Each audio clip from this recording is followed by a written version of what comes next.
Hello everyone. आज का हमारा टॉपिक है इंटरप्लीडर सूट, जो कि सेक्शन 88 में दिया हुआ है और उसका प्रोसीजर जो है वो 35 में, ऑर्डर 35 में दिया हुआ है। Let's, what is an interpleader suit? Interpleader suit क्या होता है? जनरली जो होता है हमारा सूट, वो होता है उसमें दो पार्टीज होती हैं, एक प्लेंटिफ एक डिफेंडेंट। लेकिन इंटरप्लीडर सूट में क्या होता है, इंटरप्लीडर सूट में एक थर्ड पार्टी भी इन्वॉल्व होती है, जो कि सेटल कराती है एक पॉइंट को। तो to interplead means to litigate with each other to settle a point concerning a third party. ये इसकी इंटरप्लीडर सूट की खासियत है कि इसमें एक थर्ड पार्टी भी इन्वॉल्व होती है। So in an interpleader suit, the actual dispute is not between the plaintiff and the defendant, but between the defendants who interplead against each other. It is unlike an ordinary suit. ये एक ordinary suit की तरह नहीं होता जिसमें plaintiff और defendant आपस में सूट को कॉन्टेस्ट कर रहे होते हैं। इंटरप्लीडर सूट में एक्चुअल डिस्प्यूट जो होता है वो बिटवीन प्लेंटिफ एंड डिफेंडेंट नहीं होता, बट बिटवीन द डिफेंडेंट्स होता है, जो कि आपस में इंटरप्लीड करते हैं। इलस्ट्रेशन से हम इसको समझते हैं। जैसे कि ए के पास एक मोबाइल फोन है, अब उस मोबाइल फोन को बी भी क्लेम कर रहा है, सी भी उसी मोबाइल फोन को क्लेम कर रहा है। तो यहाँ दो पार्टीज हैं जो मोबाइल फोन को क्लेम कर रही हैं। अब ए जो है वो ए उस मोबाइल फोन में इंटरेस्टेड नहीं है। वो किस चीज में इंटरेस्टेड है? वो सिर्फ उस कॉस्ट में इंटरेस्टेड है जो कि उसने रिपेयर, जो कि मोबाइल फोन जब उसके पास था तो उसने उसको रिपेयर कराने में कुछ कॉस्ट वो किया था, कॉस्ट लगाया था, उसमें वो इंटरेस्टेड है और वो उस मोबाइल फोन में इंटरेस्टेड नहीं है। तो ए यहाँ पे क्या करेगा, ए एक सूट फाइल कर देगा जिसको फिर इंटरप्लीडर सूट कहते हैं। और कोर्ट जो है वो चाहे तो ए को रिमूव कर दे plaintiff as a plaintiff, and will make B और सी एज प्लेंटिफ। क्योंकि बी और सी जो अब डिपेंडेंट थे इस सूट में, अब क्या है, they are interpleading between each other. क्योंकि ए ने सूट इंटरप्लीडर सूट फाइल किया और उस मोबाइल फोन में उसको कोई इंटरेस्ट नहीं है, उसको सिर्फ उस कॉस्ट में इंटरेस्ट है जो उसने उस मोबाइल फोन में लगाया है। और अब बी और सी जो हैं वो दोनों ही डिपेंडेंट थे जो कि क्लेम कर रहे थे उस मोबाइल फोन को। अब क्या होगा कि या तो बी को या तो सी को किसी एक को प्लेंटिफ कोर्ट बना देगी और दूसरी पार्टी को डिफेंडेंट बना देगी। सेक्शन 88 क्या कहता है? सेक्शन 88 जो हमारा सिविल प्रोसीजर कोड का है वो क्या कहता है? उसमें बेसिकली हमारा सब्सटैंटिव पार्ट है, जो कंडीशंस है इंटरप्लीडर सूट की वो दी हुई है। कंडीशन क्या क्या है? पहली कंडीशन क्या है? पहली कंडीशन है कि टू और मोर पर्सन, टू और मोर पर्सन होने चाहिए इंटरप्लीडर सूट के लिए। दूसरा क्या है? Claiming adversely. क्लेमिंग एडवर्सली का क्या मतलब होता है कि एडवर्स क्लेम कर रहे हैं दोनों ही। जैसे कि हमने पिछले वाले इलस्ट्रेशन में देखा कि मोबाइल फोन बी भी क्लेम कर रहा था और सी भी क्लेम कर रहा था, तो दे वर क्लेमिंग एडवर्सली। क्या क्लेम कर रहे हैं? डेट, कोई डेट है या कोई मनी है या कोई प्रॉपर्टी है विच इज मूवेबल और इमूवेबल फ्रॉम अनदर पर्सन, जो कि थर्ड पर्सन है, उससे क्लेम कर रहे हैं। और उस पर्सन का कोई इंटरेस्ट नहीं है, that person has no interest except the cost and charges. उस पर्सन का कोई इंटरेस्ट नहीं है except the cost and charges, and is willing to give the subject matter to the rightful claimant. ये एक बहुत इंपॉर्टेंट पॉइंट है कि वो जो पर्सन है वो, उसको किसी चीज में इंटरेस्ट नहीं है, उसको सब्जेक्ट मैटर में कोई इंटरेस्ट नहीं है, उसको सिर्फ अपने कॉस्ट में इंटरेस्ट है और वो विलिंग है to give the subject matter to the rightful claimant. ये जो है हमारी कंडीशन है सेक्शन 88 में ऑफ सीपीसी, कि दो लोग होने चाहिए, दो या दो से ज्यादा लोग होने चाहिए, and they are claiming adversely. Third क्या है? Debt, money, property, movable, immovable, कुछ भी वो क्लेम कर रहे हैं फ्रॉम अनदर पर्सन। और चौथा क्या है? जिस पर्सन के पास वो प्रॉपर्टी है, that person has no interest except the cost and charges and is willing to give the subject matter to the rightful claimant. ये तो हो गया हमारा सब्सटैंटिव। अब आते हैं प्रोसीजर पे। प्रोसीजर क्या है इंटरप्लीडर सूट का? ऑर्डर 35 में मेंशन है। जैसा कि हमें पता है कि ऑर्डर में प्रोसीजरल पार्ट है और सेक्शंस में सब्सटैंटिव पार्ट है। सीपीसी दो पार्ट में डिवाइड है। तो इसका जो प्रोसीजर है इंटरप्लीडर सूट का वो हमारा ऑर्डर 35 में। अब जैसे आपका मेंस में क्वेश्चन आता है तो आपको बिल्कुल इसी तरीके से लिखना है कि what is an interpleader suit, and after that you have to mention section 88 of CPC. उसके बाद आपका प्रोसीजर फॉर इंटरप्लीडर सूट जो ऑर्डर 35 में आता है। और इलस्ट्रेशन और केस लॉज के साथ। तो प्रोसीजर देखते हैं। प्रोसीजर क्या कहता है, रूल 1 क्या कहता है इंटरप्रीटर सूट का, plaintiff shall state that he has no interest other than cost and charges. जो अभी हमने पीछे पढ़ा कि प्लेंटिफ को ये स्टेट करना पड़ेगा प्लेंट में कि that he has no interest other than cost and charges. दूसरा क्या है, claim made by the defendant severally. जो डिफेंडेंट है वो सेवरली क्लेम को मांग रहे हैं, मतलब दो डिफेंडेंट्स हैं और वो एडवर्सली एक दूसरे से एडवर्स उनका एडवर्सली क्लेम कर रहे हैं वो।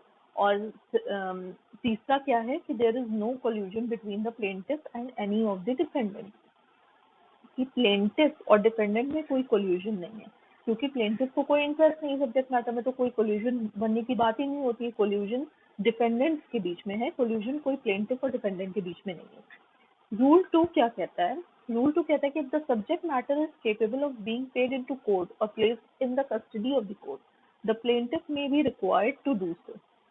रूल 2 क्या कह रहा है कि सपोजेडली मोबाइल फोन है प्लेंटिफ के पास जो इंटरप्रीटर सूट फाइल कर रहा है और दो डिपेंडेंट्स उसे क्लेम कर रहे हैं। अगर वो मोबाइल फोन अगर वो सब मोबाइल फोन की का केस आता है कोर्ट में, तो उस मोबाइल फोन को प्लेंटिफ को कोर्ट की कस्टडी में देना पड़ेगा। या फिर सब्जेक्ट मैटर कुछ भी है प्रॉपर्टी का which is capable of being paid और placed in the custody of the court, तो प्लेंटिफ को ऐसा करना होगा कि या तो उसको कोर्ट की कस्टडी में देना होगा और या फिर पे करना होगा कोर्ट को।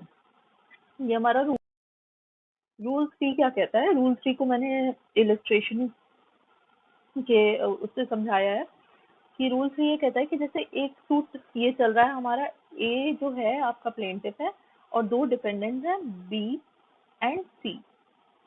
ए ने इंटरप्रीटर सूट फाइल किया, ए ने इंटरप्रीटर सूट फाइल किया, ये एक सूट चल रहा है एक केस में। अब सपोज सेम सब्जेक्ट मैटर के लिए बी ने, one of the dependent B ने ए के अगेंस्ट सूट फाइल किया which is a normal suit for that subject matter, for that property which is in possession of A. तो एक suit तो हमारा ये इंटरप्रीटर वाला चल रहा है, ए ने जो बी और सी के लिए के अगेंस्ट किया है, और दूसरा सूट जो है वो हमारा चल रहा है वो बी ने, सपोज ये बी या सी किसी ने भी ए के अगेंस्ट कर दिया है।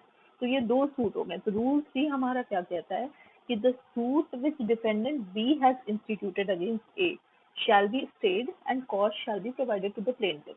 मतलब कि अगर कोई डिफेंडेंट बाद में सूट करता है सेम प्रॉपर्टी के लिए प्लेंटिफ के अगेंस्ट, तो वो जो सूट होगा वो स्टे हो जाएगा और इंटरप्रीटर सूट जो है वो वैसे ही चलता रहेगा, और जो सूट का कॉस्ट होगा वो प्लेंटिफ को पे करना पड़ेगा। कॉस्ट जो है वो प्रोवाइड किया जाएगा प्लेंटिफ को। तो रूल 3 हमारा क्या कह रहा है, रूल 3 ये कह रहा है कि अगर दो सूट फाइल हो गए, एक तो इंटरप्रीटर सूट जो प्लेंटिफ ने फाइल किया है कोर्ट में अगेंस्ट द डिफेंडेंट्स, और दूसरा जो डिफेंडेंट ने क्लेम किया है प्लेंटिफ से कि जो दूसरा सूट फाइल हुआ है, तो उसमें क्या होगा कि उसमें सेकंड वाला जो सूट होगा वो स्टे हो जाएगा, स्टे हो जाएगा और कॉस्ट जो है वो प्लेंटिफ को मिल जाएगी। अब क्या है रूल 4, रूल 4 क्या कहता है हमारा, प्रोसीजर एट फर्स्ट हियरिंग। इसमें क्या होगा कि प्रोसीजर क्या होगा कि कोर्ट क्या करेगी फर्स्ट हियरिंग पे, कोर्ट दो चीजें करेगी। या तो वो कोर्ट जो है वो प्लेंटिफ जो जो प्लेंटिफ है जिसके पास सब्जेक्ट मैटर है वो उसको डिक्लेयर कर देगी free from all liabilities and और डिसमिस कर देगी, उसका डिसमिसल कर देगी। या फिर वो क्या करेगी, वो रिटेन करेगी पार्टीज को for the final disposal of suit. दो चीजें कोर्ट करेगी, या तो कोर्ट क्या करेगी, तो कोर्ट में declare plaintiff free from all liabilities and dismiss, और दूसरा क्या करेगी, दूसरा करेगी retain all the parties for the final disposal of suit. दो चीजें कर सकती है। फिर दूसरी चीज क्या है, दूसरी चीज ये है कि अगर फर्स्ट हियरिंग पे कोर्ट को from the admission of the parties, जो भी कोर्ट में पार्टीज ने जो भी अपना प्लेंट रिटन स्टेटमेंट जो भी दिया है उसके बेसिस पे अगर कोर्ट को लग रहा है कि वो टाइटल जो है वो एडजुडिकेट कर सकती है, कोर्ट में adjudicate the title to the thing claimed if possible on the admission of the parties, तो वो क्या करेगी, वो एडजुडिकेट कर देगी फर्स्ट हियरिंग पे। थर्ड क्या है कि अगर where it is not possible to adjudicate on the basis of admission, then court may frame issues and try the suit in an ordinary manner.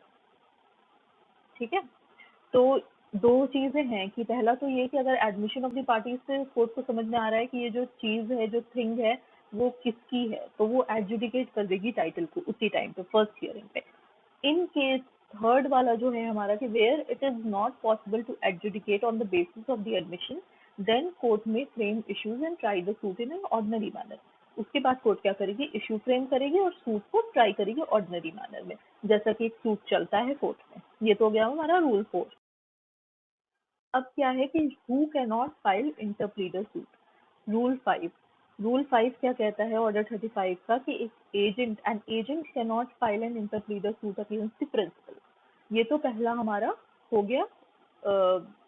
पहला ये हो गया कि an agent can not file an interpleader suit against the principal. Illustration में क्या है कि agent, मान लीजिए कोई एजेंट है जिसके पास लैपटॉप है अपने प्रिंसिपल का, तो some X is also claiming that laptop. कोई एक इंसान आता है और उस लैपटॉप को क्लेम करता है, तो उसमें क्या होगा कि agent can not file an interpleader suit. इस केस में क्या होगा कि एजेंट अपने प्रिंसिपल के खिलाफ इंटरप्लीडर सूट फाइल नहीं कर सकता है. दूसरा क्या कहता है रूल 5, दूसरा ये कहता है कि tenant can not file an interpleader suit against the landlord. Same cases with tenants. If tenant has a property of landlord and some ex is also claiming that property, tenant cannot make him interplead with someone else. Tenant जो है वो अपने landlord को interplead नहीं करा सकता किसी और के साथ. ये दो जो है ये exception है कि they cannot file interpleader suit. सारे ही लोग interpleader suit file कर सकते हैं, but an agent cannot file an interpleader suit against the principal and a tenant cannot file an interpleader suit against the landlord. ये हमारा rule 5 है. तो ये बेसिक एक स्ट्रक्चर है इंटरप्लीडर सूट का, जो कि मुझे आज डिस्कस करना था आप लोगों से. In case you have any query, please write down on comment, and thank you so much.